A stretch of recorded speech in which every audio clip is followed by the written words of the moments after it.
Programa 22. Índices simples y compuestos. En este programa se mostrarán las características de los índices simples y de los índices compuestos. Uno de los objetivos de la estadística es analizar grandes volúmenes de información. Los índices son medidas estadísticas de datos que guardan relación. Algunos índices pueden expresarse como porcentajes. Por ejemplo, el índice de aprobación de los alumnos.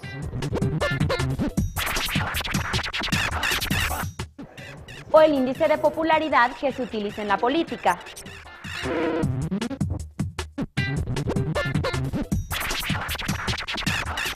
Un índice es un número que se utiliza para comparar datos obtenidos en distintos momentos, lugares y circunstancias. Como el caso del Índice Nacional de Precios al Consumidor, conocido como INPC, que sirve para conocer las variaciones en los precios de productos y la inflación.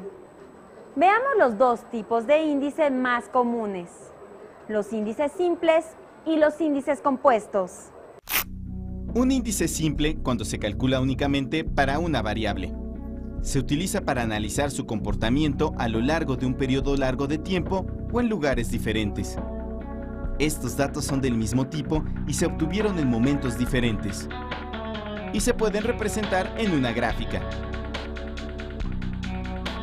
¿Y si tomamos un valor de referencia para comparar todos los datos con él? A ese valor de referencia se le llama base. Cualquier valor puede ser la base, pero en la práctica debe ser aquel para el cual no haya situaciones anormales, valores muy altos o muy bajos, y de preferencia debe ser reciente. Una base muy lejana en el tiempo hace perder valor a los índices. Una manera de medir la variación de los datos es calculando su diferencia respecto a la base. La diferencia entre un dato y la base puede ser positiva o negativa.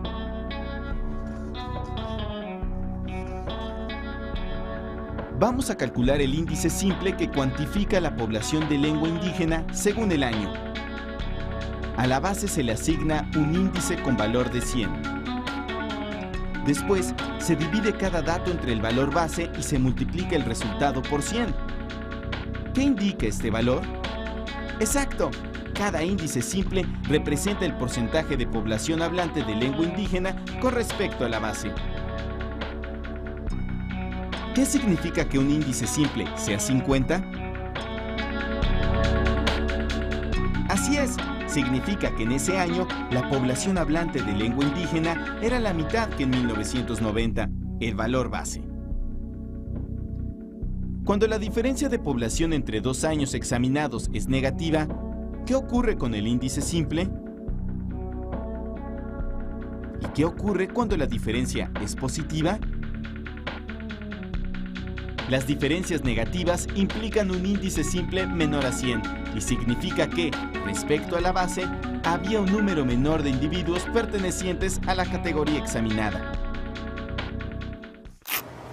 Para los datos de la población hablante de una lengua indígena, solo se considera a las personas mayores de 5 años.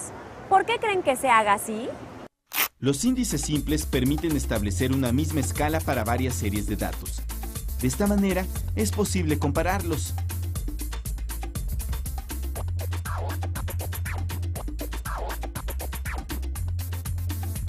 Veamos en esta tabla el porcentaje según el año de la población que habla una lengua indígena con respecto a la población total.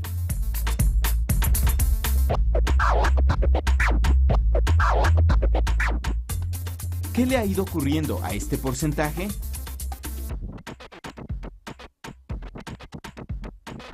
También podemos analizar la variación de estos datos con los índices simples de cada año, con respecto al año 1990.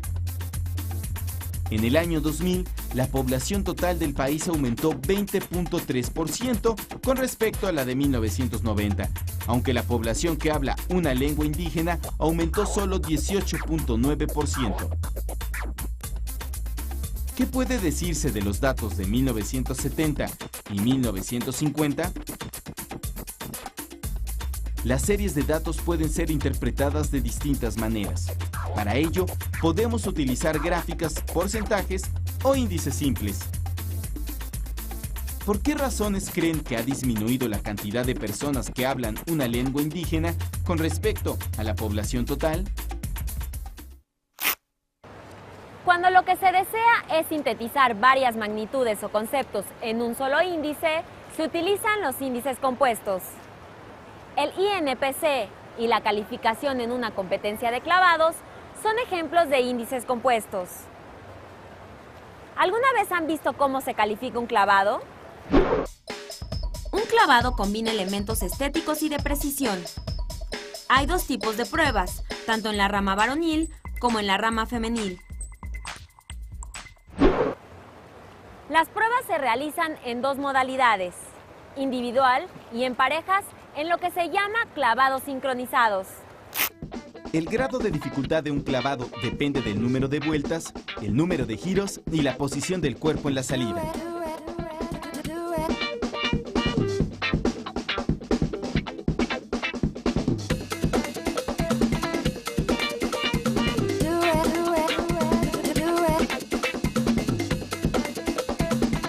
Este es un clavado al frente en posición C.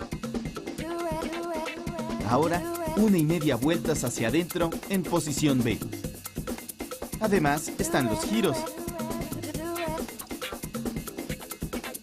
Este es un clavado hacia adentro en el que se combinan las vueltas y los giros. El menor grado posible de dificultad es de 1.0. El clavado de mayor grado de dificultad que se concretó en los Juegos Olímpicos de 2008 en Beijing fue el que realizó el mexicano Yael Castillo, con 3.9. Yael ejecutó este clavado en cada una de las 3 etapas de la competencia. El otro clavadista que lo hizo fue el estadounidense Chris Colwell, pero solo en la final. Les recuerdo que las calificaciones son otorgadas por 7 jueces que toman en cuenta la salida, la elevación, la ejecución y la entrada. El siguiente clavado es de 1,5 vueltas hacia adentro en posición B con un grado de dificultad de 2.0. Este clavadista necesita repetir el mismo tipo de entrada que en su clavado anterior. Vamos a esperar las calificaciones de los jueces.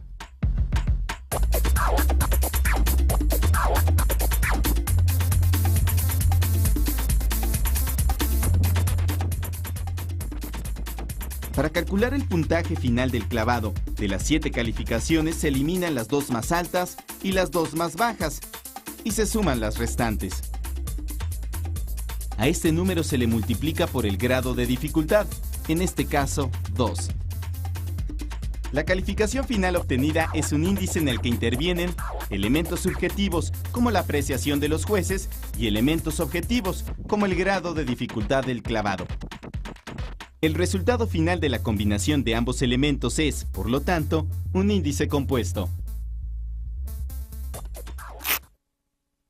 Un índice en el que se consideran aspectos subjetivos o de juicio tiene poca durabilidad.